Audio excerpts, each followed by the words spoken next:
Hi students, today we will learn about input output pins, ports and circuits.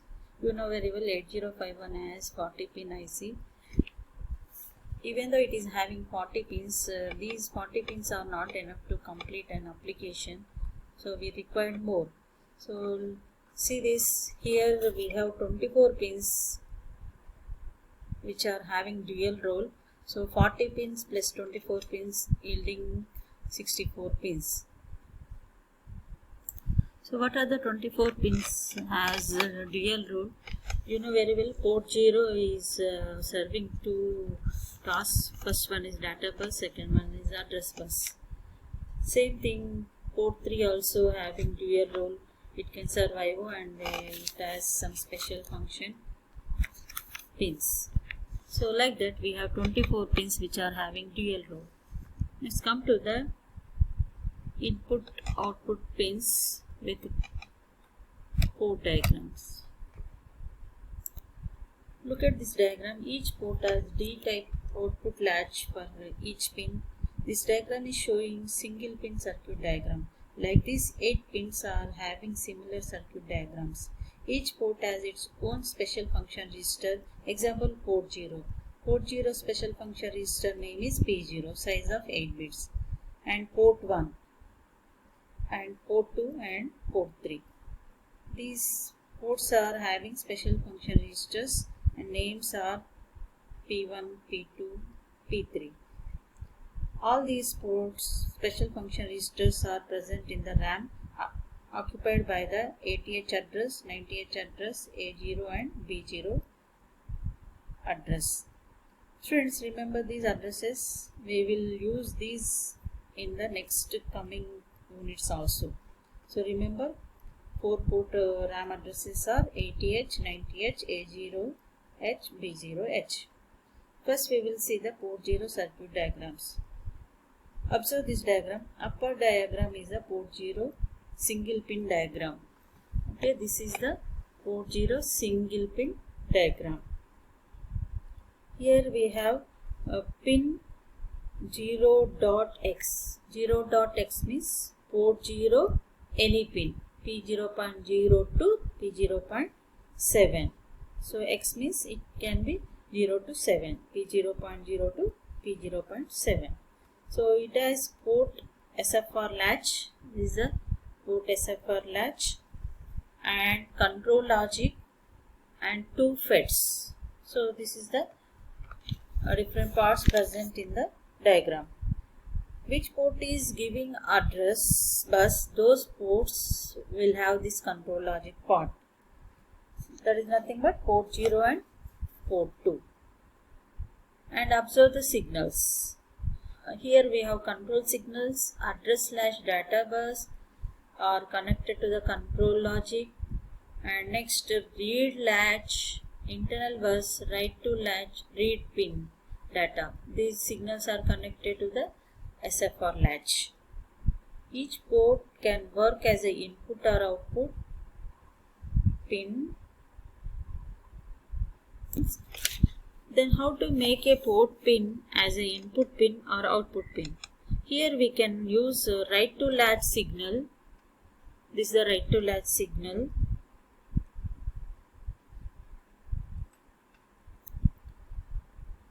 To make as input or output.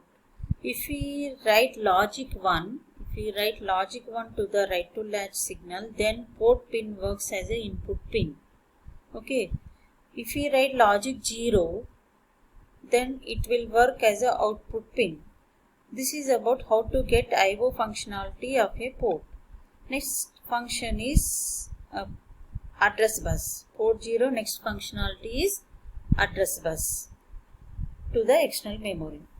Address bus contains combination of zeros and ones only. Example, if you take 1 byte address A0 to A7, let us take one example, 1101 0011, 1 byte address by the port 0. So it contains combination of zeros and ones.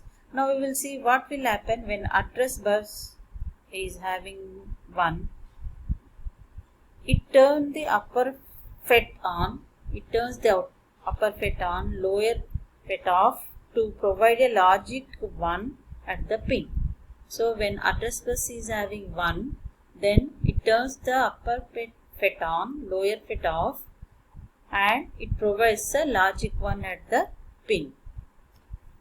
Next, if address bus is having logic 0 here, then it turns the lower FET on, higher FET off, and it provides a logic 0 at a pin. Now I will tell about port 1 circuit diagram. So what is the port 1 functionality? Only I/O. It is very simple. So whatever I explained about I/O functionality of port 0, same thing we can use here also. Next port is port 2. So what are the functions port 2 can provide to 8051? First one is I/O functionality and second one is address bus. So I/O functionality is similar to port 0 and address bus functionality also similar to port 0. Same thing we can write here also. So you have to remember port 0 is providing A0 to A7 address bits and port 2 is providing A8 to A15 address bits. So look at this port 2 diagram. It is having SFR latch and control logic also. Because port 2 is providing address bus, so it is having control logic also. Next, come to the port 3. So port 3 functionality is I/O as well as special functions of each and every pin. Now you look at this diagram. It is having SFR latch, but it is not having control logic because it is not providing any address bus.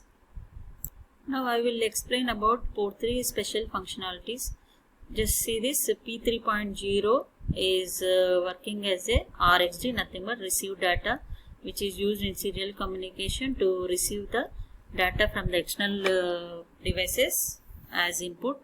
Next, P3.1 TXD, transmit data, which is used to transmit the data from microcontroller to the external devices as output.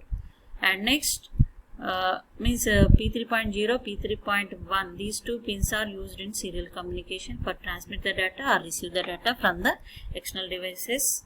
Next, P3.2 and P3.3, these two pins are used for interrupts, INT0 and INT1.